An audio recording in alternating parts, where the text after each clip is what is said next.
Welcome everybody, Boyd here with you again, and I'm starting up our build of the Moebius 1/60th scale moonbus from the movie 2001, following up behind our Space Clipper build. And this particular model here, I'm going to be doing quite a bit more to it than I did on that one. As I mentioned, that one was just a fun, quick little afternoon build. And this kit has a lot more detail. It has an interior and a lot of surface detail on it.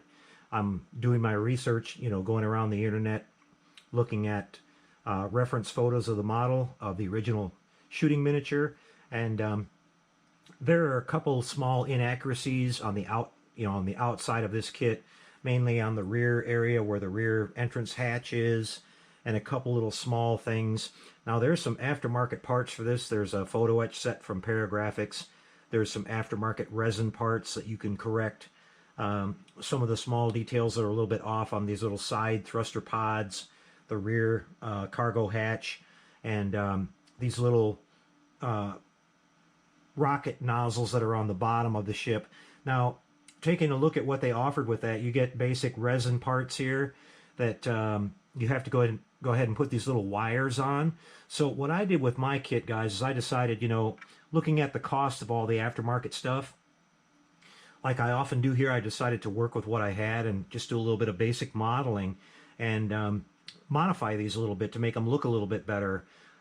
So what I did is I started off with these little nozzles here, and they have these little details of the I think they're supposed to be fuel lines or something like that on there, and they're just these little blocks that are not detailed at all. So I sanded those all off and then glued these together. Then I went in and drilled these little holes right here using a 0.75 drill bit, because I have some nice little copper wire that's exactly that size. So then I just went in and basically copied what they ask you to do with the aftermarket resin part there, and added that detail onto these, and they look pretty nice. They do have little seams on the edge, but I've got them sanded pretty smooth, and I'll use a little bit of my plastic putty here again, and the same method I showed you that I used on the Space Clipper there. We'll just put it in wet, and we'll wipe it off with a Q-tip there, and we'll save all that little rib detail and cover up those little seams. So it's not a lot of work at all to make these look a little bit better. Now the other issue is that a lot of people pointed out with this kit is that we have the bottom here, and when these go on, they're pointing straight down. So on the actual studio model, they were sort of angled out a little bit. So what I did is I took this over on my I've got a little wheel grinder over there, and I just grinded down, at a slight little bit of an angle. They do have a little mounting peg on the top, so I shaved that off.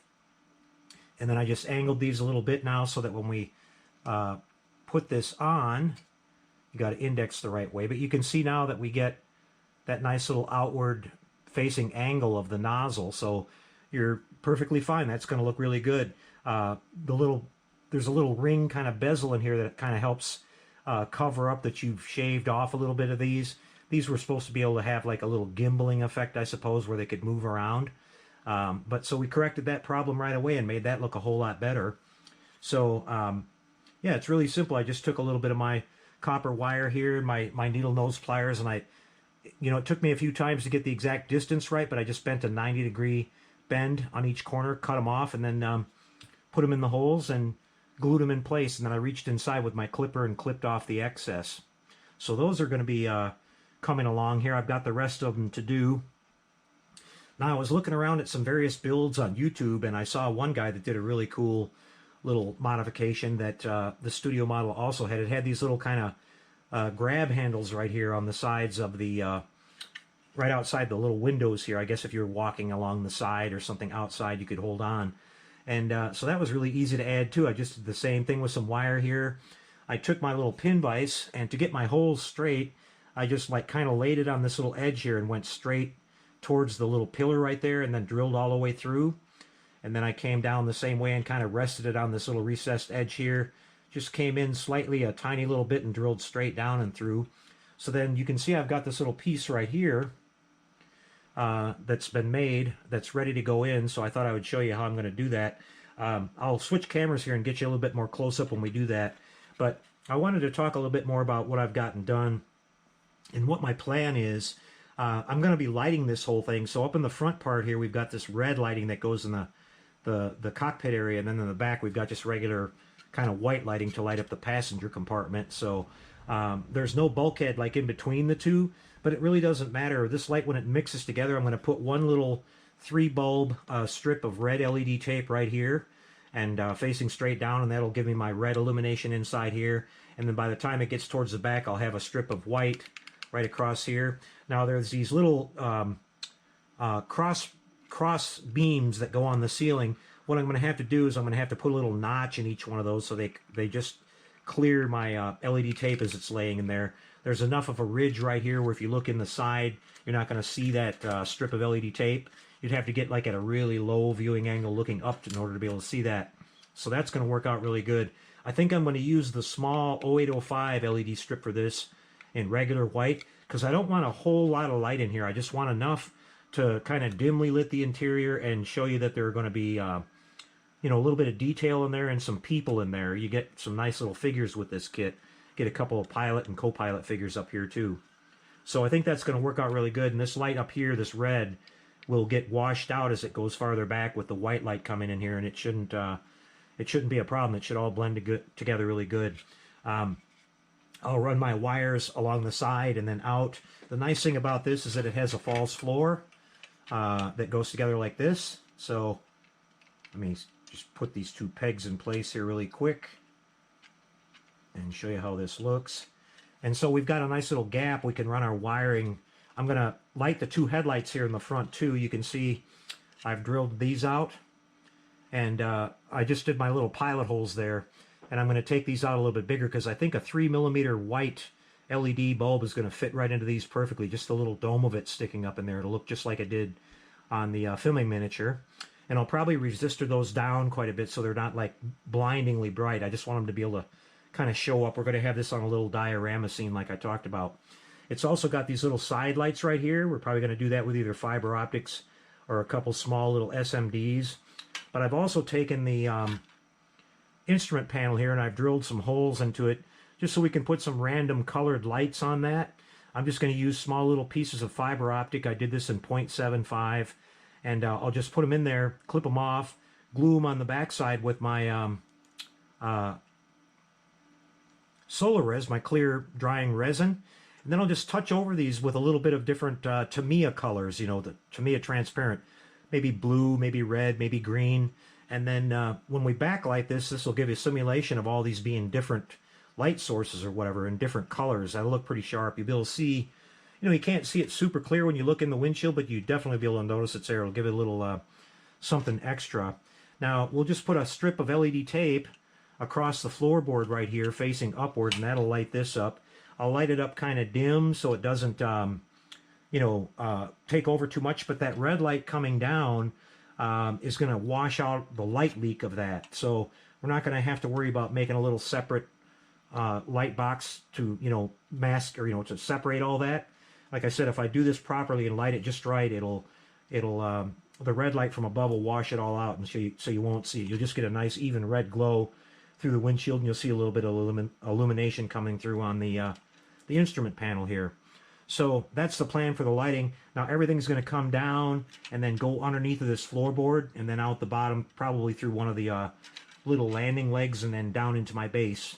I'm going to be making a little moon surface for this, probably out of plaster, and I'll just wait till it gets a little bit not totally firmed up, and I'll just imprint the model onto it, and I'll give it, you know, get a perfect spot where I know where I can drill my hole for my wires to go through and everything. This will be sitting on the base permanently, or I may decide to do a little, you know, contact setup like I did on the Galileo a long time ago, so I could actually pick the model up off of there when I want to. That might be another option. I can bring a positive down on one side and a negative down on the other leg, and just put a little piece of photo etch on there for my contact points and solder a wire to it, and that'll probably work pretty good. Maybe that's a better idea than going with a hard wire. So we're still developing as we go along. So let me get you over here on my closer camera, and I'll show you how we put this little piece in here, and then we're going to be done pretty much with the detail on this. I'll be moving on to getting the rest of these done, and that'll be pretty much a wrap for this first part of our build video here, guys. I'm not sure how many episodes this will be. I'm just going to take my time on this one and have some fun with it. There's some really nice painting that we're going to be able to do on this. It has some different shading of paneling, almost like Aztecing. We've got our flat black that needs to go up in the front here, and we're going to do a little bit of minor weathering on it and stuff. So this is going to be really fun. I'll be right back, get the other camera set up, and we'll show you this little piece going on here. Be right back, guys. All right, you guys, well, let's go ahead and get this little bracket installed here and get this part finished up. You can see it's just a simple little 90-degree bend there on that, and it took me a while to you know, figure out the length to get it to go in there the easiest, but I just start off by using my regular hand here and getting it started in the hole on the window side, and then just kind of turn it, and then I'll use my tweezers here to work it into the bottom part. There's a little bit of pressure on it. Get it over top of that hole, and then just push it straight down in there, and kind of look at it from the side to make sure it's basically the same depth as the rest. And then we're just going to come from the back side here and put a little bit of glue on this. It'll seep right in that hole and get that all secured. And doesn't look like there's much sticking up there, so we're not going to worry about that. A couple other ones I had to clip off, but that's all there is to that, you guys. It's in there, and you can see that's going to look really nice once that's all painted. We've got some, I believe this is either a really dark gray or black inside these window inserts here. That's going to be interesting to paint, but we'll figure out how to do that. And let me go ahead, and while I'm doing this, and I'll show you how to install one of these. Let me see which one I've got. I've got one of these that's already been drilled. Here we go. So we'll get a little bit of our wire here and do a little snip.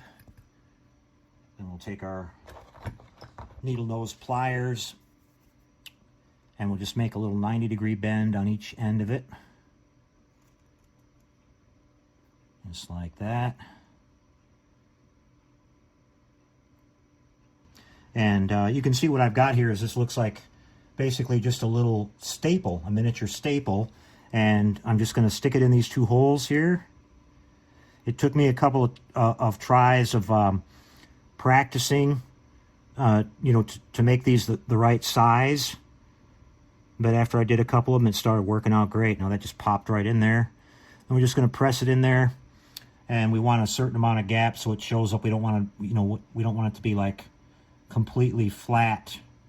And you just kind of manipulate that around a little bit with your tweezers or your hobby knife or whatever. And then the same thing, we're just going to put a dab of glue here on the inside.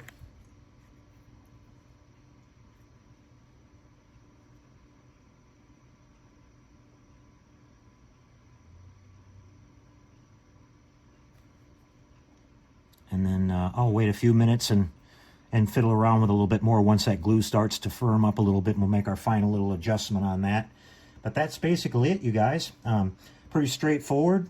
I'll just be doing that. It's a little bit meticulous. It'd probably take me a good hour or so to do all these, but it'll really be a nice little extra detail in the end. And we saved ourselves about $60 by not having to buy the, you know, the little resin parts that do basically the same thing. Because I think the detail on the nozzle itself looks perfectly fine, besides the, you know, the little blocks that they had molded on there. And then we fixed our little, you know, angle issue here at the top. And that's going to work out really good. Okay, guys, just kind of a quick little update on this one. Probably be back with one more update over the weekend for you. I can already tell this is going to be a lot of fun. This is going to be a really neat little model when it's done. I really like the detail. There's, you know, people talking about the interior not being accurate and everything, but you really can't see all that much of it. You know, the only time you have to worry about that is if you're going to build it where you can, you know, take the top off. From what I can tell from watching the film, I mean, the basic detail is there. You've got the seats, you've got some people sitting in them, you've got a little bit of instrumentation in there, you got a couple little cargo boxes and stuff, so it's plenty good enough for me. No one's really going to care. Once you look at the outside of this thing with a nice paint job on it and sitting on a nice little display with the little lights working and everything, and you know, a little bit extra detail added, it's going to look really great, basically right out of the box. So we'll be back again in a couple days, you guys. I hope you follow along with this one. I'm having a lot of fun already. We'll talk to you next time, guys. Happy modeling, everyone.